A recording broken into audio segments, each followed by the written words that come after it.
When I first moved into Willow Creek Estates, I thought it was paradise: quiet streets, trimmed lawns, and neighbors who waved a little too enthusiastically. It was my dream home. Until I met the HOA. Specifically until I met Karen, yes, her real name. She was the HOA president, self-proclaimed guardian of neighborhood standards, armed with a clipboard and a moral superiority complex. The trouble started the week we began renovating our kitchen. We'd applied for all the proper permits, city approved, contractor verified, everything. But 3 days into the project, Karen strutted up the driveway like a mall cop with a mission. She glanced at the construction dumpster and gasped as if it were an alien ship. "You didn't get HOA permission," she said, clutching her pearls. "Pretty sure we only need city approval," I replied calmly. She squinted at me. "The HOA must approve all exterior disruptions." Exterior disruptions? It's a kitchen. Inside. 2 days later, we got our first notice of violation, a formal letter taped to our door.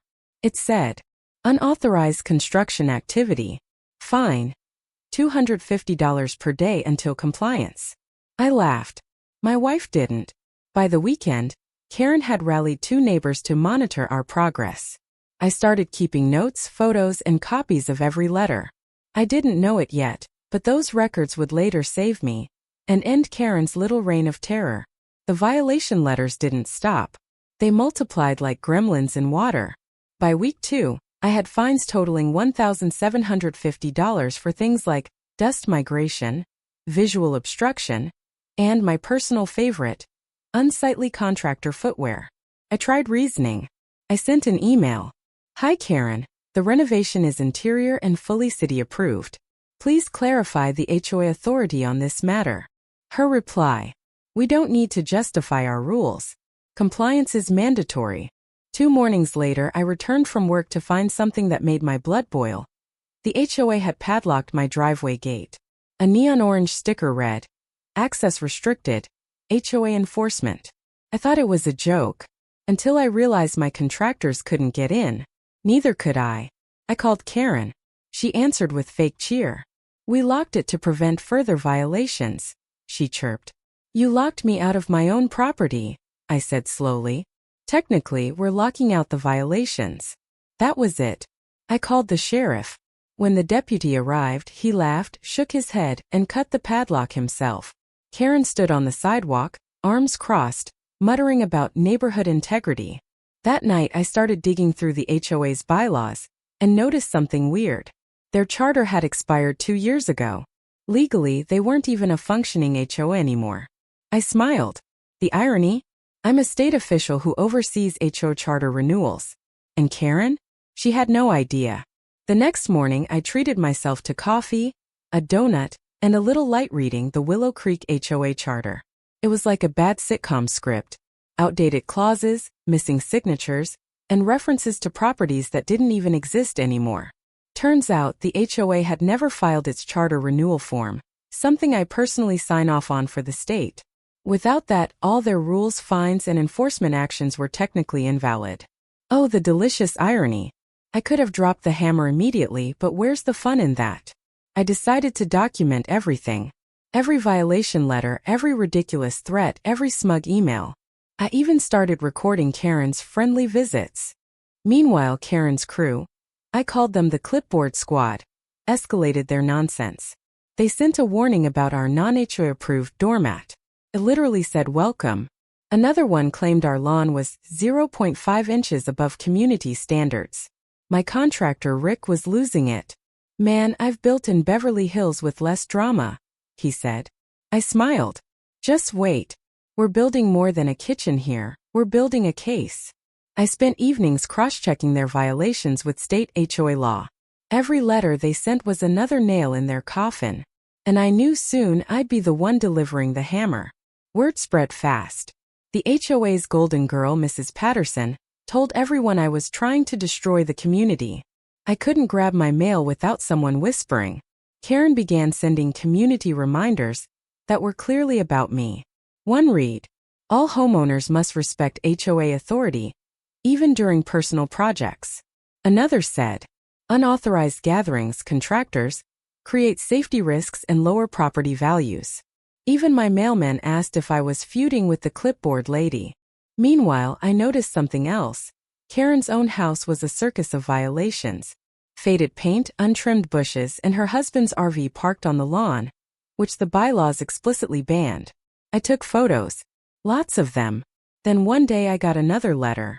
Due to continued non-compliance, your HOA privileges are suspended. What privileges?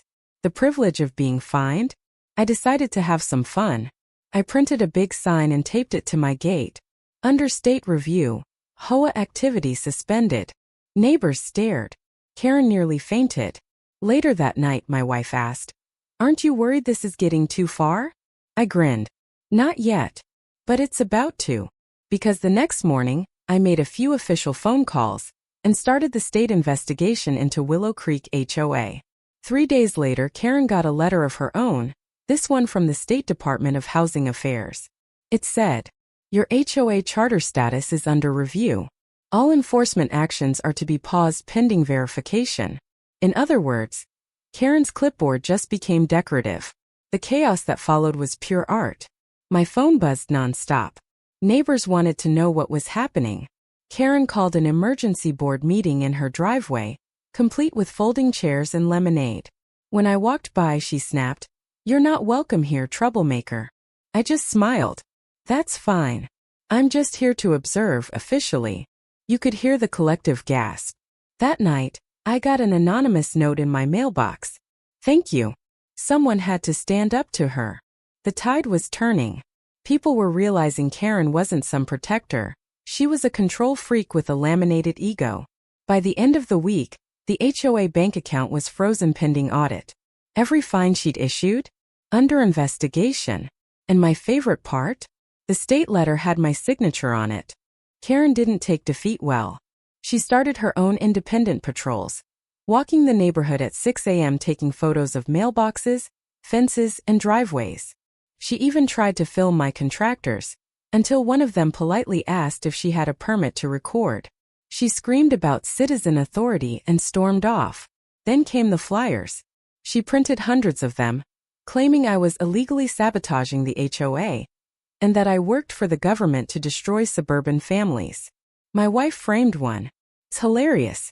The audit results were still pending, so I stayed quiet, calm, professional, patient. But Karen, she doubled down. She demanded an apology and reinstatement of her authority. So I sent her a polite email. "Dear Mrs. Smith, HOA charters must be renewed annually. Yours expired in 2023.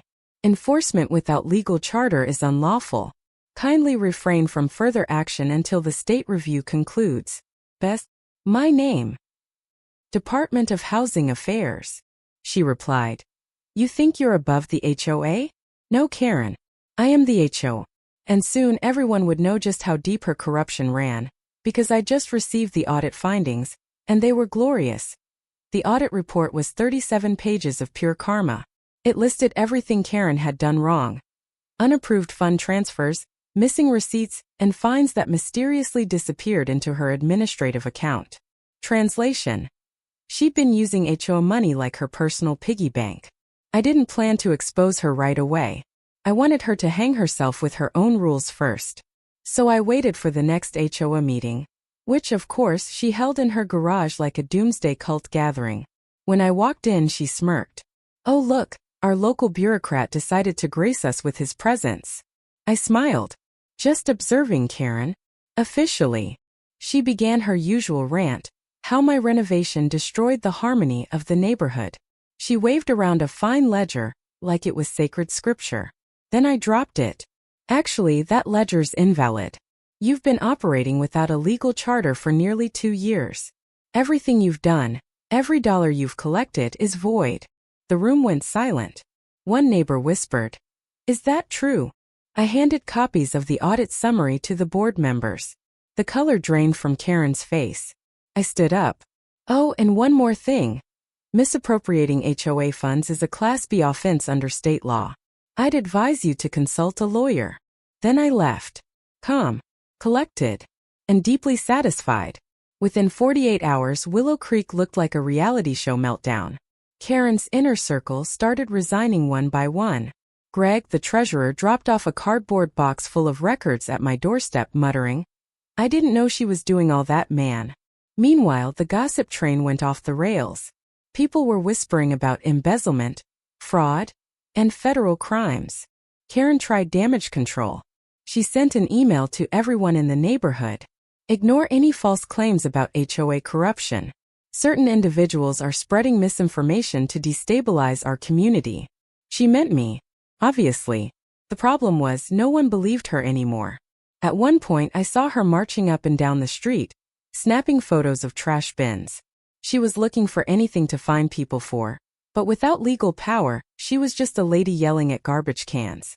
Then came the ultimate humiliation. The local paper got wind of it. Headline: HOA president under investigation for misuse of funds, state official involved. The state official? Yours truly. By now, half the neighborhood wanted her gone. The other half wanted popcorn. And I was quietly preparing my next move. The special meeting that would end her rule once and for all. The HOA bylaws required a community vote to remove the president. Karen thought she was untouchable, until the majority of homeowners signed a petition demanding her removal. I didn't organize it. I didn't have to. The neighborhood did it for me. We met in the community center that Saturday. Karen showed up wearing sunglasses indoors and carrying a binder thick enough to stop a bullet. She opened with, "This meeting is illegal." I calmly placed a copy of the state letter on the table. "Actually, this is perfectly legal, since the HOA has been reinstated under state supervision. And I'm that supervisor." The gas that followed could have powered the grid. One neighbor shouted, "Wait, you're the guy from the newspaper." I nodded. Yes. And here's what we found. Misuse of funds, expired charter, and multiple instances of harassment. Karen tried to interrupt, but the board chair, temporarily appointed, banged the gavel. All in favor of removal? Hands shot up one after another. Nearly unanimous. Karen's face crumpled. "You can't do this to me." I smiled softly.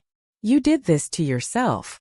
By the end of the night, the HOA had a new interim board. For the first time since moving in, the neighborhood felt free. The following week was quiet. Almost too quiet. No more violation letters. Number 6 a.m. patrols. No passive-aggressive flyers about community decorum. Karen disappeared for a while.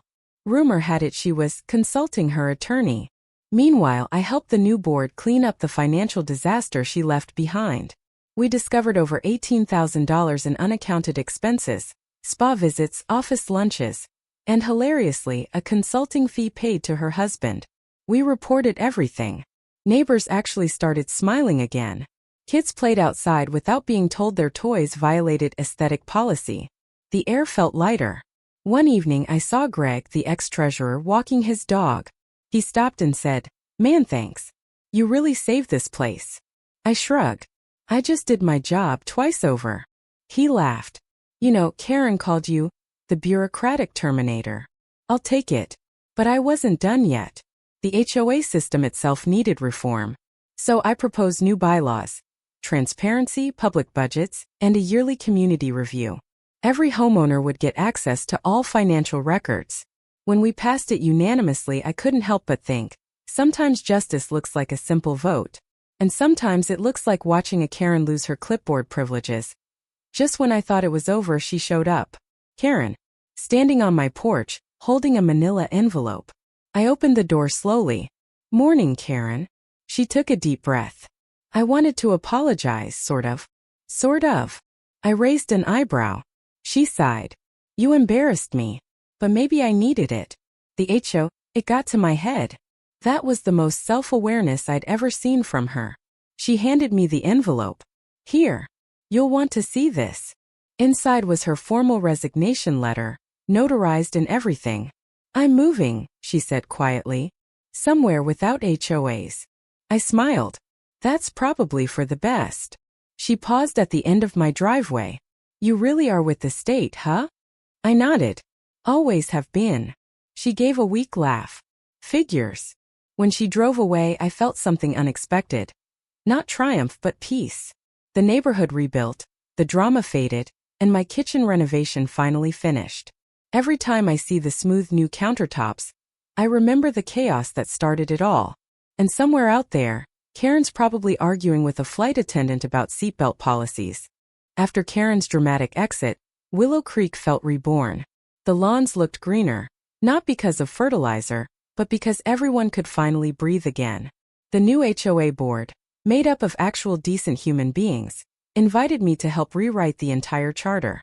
This time it was designed for people, not power. We added rules that made sense. Limit noise after 10 p.m., maintain safety lighting, and don't fine someone for having a garden gnome that smiles too wide. We even renamed the newsletter from Neighborhood Compliance Report to something friendlier, the Willow Weekly. Neighbors started chatting again, hosting cookouts and laughing about the Karen era. Someone even dressed as her for Halloween, clipboard and all. One evening my wife looked around the neighborhood and said, "You know, you changed this place." I smiled. We changed it. The best part? The renovation that started it all was finally done. The kitchen gleamed, the new cabinets sparkled, and life felt stable. Still, sometimes I'd glance at the old violation letters, framed in my office like trophies. Reminders that standing up to nonsense, even small nonsense, matters. Because once you let one person play dictator with a clipboard, it never stops there. Months passed peacefully. But life, as always, had one last twist to throw. I received a call from the State Compliance Division. Turns out, Karen had appealed the audit, claiming harassment by a biased official. They wanted my side of the story. So, I sent every email, every letter, every time-stamped photo. The investigator called me back laughing. "Sir," he said, "you're more organized than our own legal team." Karen's appeal was denied, with prejudice. A week later I got another call, this time from Karen herself. She was working at a community center 2 towns over. She sounded different. "Hey," she said awkwardly, "I'm running the volunteer board now. No rules. Just people helping people." I couldn't help smiling. "That actually sounds nice." "Yeah," she said softly. "Guess I learned something from Willow Creek." Who knew redemption could sound like humility? I wished her luck. Then I hung up, looked around my calm, peaceful street and whispered, "Miracles do happen." The next summer, the neighborhood decided to host its first ever community open house. No HOA approval needed. Families set up booths, kids sold lemonade, and someone even parked a food truck right in the cul-de-sac. A move that would have given old Karen a heart attack. I was manning the homeowner rights booth, handing out pamphlets explaining what HOAs can and can't do legally. You'd be surprised how many people didn't know. Halfway through the event, an elderly couple came up and thanked me. "We were scared to speak up before," the husband said. "But you showed everyone we have power too." That hit me. This wasn't just about one bad president. It was about giving regular homeowners the courage to push back. When the sun set, we turned on string lights and had music, laughter, and zero drama. As I looked around, I realized this was what community was supposed to feel like. Not rules, not fines, just respect and good barbecue. A few months later, the Department of Housing asked me to review HOA policies statewide. My story had quietly gone viral. Apparently, someone leaked the audit summary online, and it blew up on homeowner forums. They wanted me to help draft a new state HOA Transparency Act. I jumped in. I wrote clauses ensuring financial disclosures, democratic elections, and mandatory renewal checks. No more rogue boards terrorizing neighborhoods. It passed. Willow Creek got a mention in the official statement. Inspired by citizen advocacy that restored fairness and transparency. Citizen advocacy. I liked that better than revenge. The day it passed, I walked outside and saw the community kids drawing chalk art on the sidewalks. No one yelled at them. No fines. Just color and laughter. Sometimes change starts with one ridiculous letter taped to your door and ends with a law protecting thousands. Funny how that works. It's been 2 years since the Great Renovation Lockout incident. My kitchen still looks perfect. The neighborhood is thriving. The HOA now runs like a friendly club. We have bake-offs, game nights, and yes, a yearly Karen-free celebration. Every once in a while I get emails from strangers saying, "I stood up to my HOA because of your story." I always reply the same way. Be calm. Be factual. Be relentless. Document everything. And don't let anyone weaponize the word community. Sometimes justice isn't loud. It's steady like a hammer driving one nail at a time. As for Karen, she actually sent me a Christmas card last year. It said, "Thanks for humbling me. Turns out freedom tastes better than power." I smiled, taped it to my fridge, and poured myself a cup of coffee. Because in the end, peace isn't about winning. It's about finally being left alone in your own damn kitchen.